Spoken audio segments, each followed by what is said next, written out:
Gentleman, अगर interviewer ने आपको पास करना हो तो सिंपल सी बात है भाई, एक ही फॉर्मूला है। वो आपसे आपके मामू का नाम पूछे। अगर उसने ठान लिया कि आपको पास नहीं करना तो सिंपल सी बात है, वो कहेगा मेरे मामू का नाम बताओ। ये एक एग्जांपल दिया मैंने।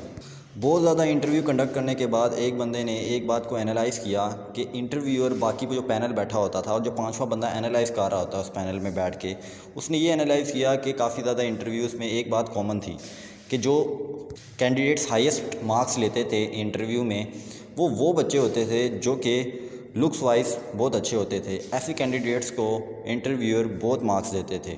उसने ये बात सब में कॉमन पाई और उसमें दूसरे नंबर पे वो बच्चा तब तक फेल नहीं होता था जब तक वो अपना काम खुद ही ख़राब ना करे, मतलब कि कुछ ऐसी बातें कर ले। दूसरी बात ये थी कि वो बच्चे जो वेल ड्रेस वेल लुक्ड होते थे, वेल लुक्ड होके आते थे, सारा कुछ इंटरव्यू का उस पर ही डिपेंड करता था, क्योंकि पर्सनैलिटी का इंप्रेशन बहुत अच्छा पड़ता था। ये मैं बड़े एग्ज़ाम्स की बात कर रहा हूँ, जिस तरह SSB में हो गए, CSS के इंटरव्यूज़ हो गए, या फिर और जो दूसरे इंटरव्यूज़ कंडक्ट होते हैं उसके। बट इसके अलावा वो कैंडिडेट्स भी ज़्यादा पास होते हुए नज़र आए जिनकी कम्युनिकेशन स्किल बहुत हाई थी। इंटरव्यू में एक बात देखी गई है कि GK बिल्कुल आपका मैटर नहीं करता। वो इस वजह से क्योंकि आप पहले एग्ज़ाम्स दे के आगे आ चुके होते हैं। तो वो कैंडिडेट्स जो कि 10 GK के क्वेश्चंस या उनके क्वेश्चंस के आंसर सही देता है, और वो कैंडिडेट जो 10 में से 1-2 भी सही देता है, तो 1-2 देने वाले के ज़्यादा मार्क्स होते हैं और दूसरे के रिजेक्ट हो जाता है या फिर लो मेरिट हो जाता है। इस पे ये चीज़ नहीं होती कि आपने कितने आंसर राइट दिए। इस पे डिपेंड ये करता है कि आपके बोलने का अंदाज़ कैसा था, आपकी पर्सनैलिटी कैसी थी, आपने क्वेश्चंस का आंसर सॉरी में भी दिया तो सॉरी बोलने का अंदाज़ कैसा था। इसके ऊपर ये बात होती है कि अगर आप कहते हैं सॉरी सर, तो आप के आंखों में, चेहरे पे नदामत होनी चाहिए कि मुझे इसका आंसर नहीं पता था और मैं घर जाके इसको ज़रूर काम करूँगा इस चीज़ पे। जबकि दूसरी तरफ पहले भी क्वेश्चन पूछा नहीं होता और वो डायरेक्ट कहता है सॉरी, तो इससे बड़ा गलत इमेज होता है। इसके अलावा मज़ीद ऐसी चीज़ें जो कि देखी जाती हैं, आपके पर्सनैलिटी के ऊपर टोटल डिपेंड करती हैं। उसमें काफ़ी ज़्यादा क्वालिटीज़ जो कि लीडर लाइक क्वालिटीज़ भी आती हैं। ये तो एक सर्विस था जो मैंने आपको बताया था कि वो कैंडिडेट्स ज़्यादा सिलेक्ट किए जा रहे थे जो कि वेल ड्रेस वेल लुक थे। वेल ड्रेस से मुराद आपने क्लीन शेव, सही तरीके से बाल काटे वगैरह होने चाहिए, जो कि आपकी पर्सनैलिटी के साथ मैच करे। वो चीज़ जो आपने पहनी है वो आपकी पर्सनैलिटी के साथ मैच करे। तीसरी चीज़ जो कि इंटरव्यू में देखी जाती है वो ये होती है कि आपकी हैंड मूवमेंट वगैरह। मिसाल के तौर पे अभी आप आके बैठते हो, इंटरव्यू देते हो, इंटरव्यू के अगर आप पे किसी ड्रेस की किसी चीज़ पे सबसे ज़्यादा फोकस जा रहा है ना, तो ये आपका नेगेटिव इम्पैक्ट है। आपकी ड्रेस ऐसी होनी चाहिए कि उसका ध्यान बार बार आपकी एक चीज़ पर ना जाए।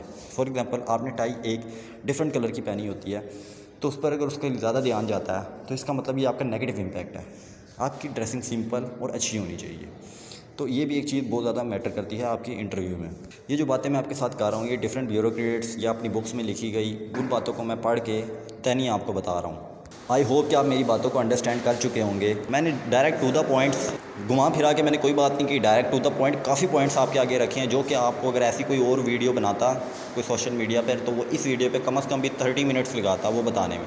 मैंने to the point exactly directly बात किया, क्योंकि काफ़ी सारे कैंडिडेट्स मुझे कमेंट कर रहे थे, मैसेज कर रहे थे कि यार हमारा इनिशियल इंटरव्यू आर्मी का, तो यार जाहिर सी बात है ये चीज़ें भी बहुत मैटर करती हैं।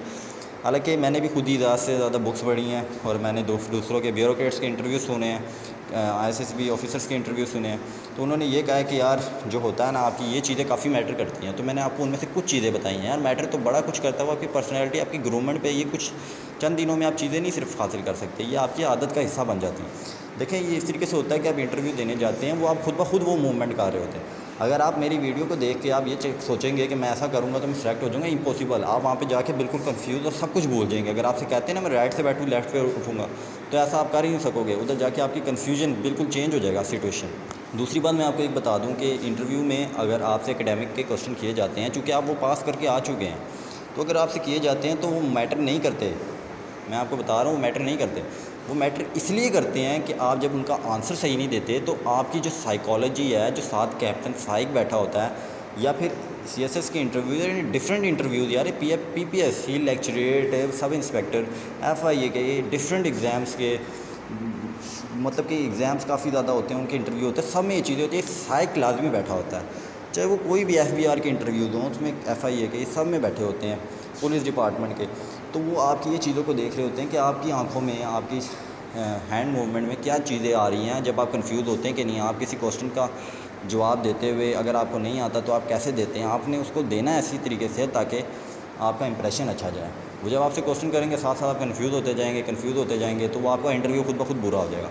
अगर आप कंफ्यूज नहीं होते और आपका आंसर नहीं आता तो नो प्रॉब्लम। बाकी अपना जीके अच्छा करके इसलिए भी जाएँ, ये ना करें कि जीके के क्वेश्चन मैटर नहीं करते, लेकिन आपके कन्फ्यूजन और आपकी कॉन्फिडेंस इसका बहुत ज़्यादा अहम ताल्लुक है कि confidence directly proportional to academic. Because जब आपसे क्वेश्चन करेंगे और आपको नहीं आएंगे तो आप खुद ब खुद कन्फ्यूज़ होंगे। आप देखेंगे आपकी जो बॉडी लैंग्वेज है, बॉडी बिल्कुल डुल होती जाएगी, आप ढीले होते जाएंगे, आप इतने अच्छे तरीके से जाके बैठेंगे लेकिन कुछ मिनट बाद आपकी हालत बिल्कुल ख़राब होगी।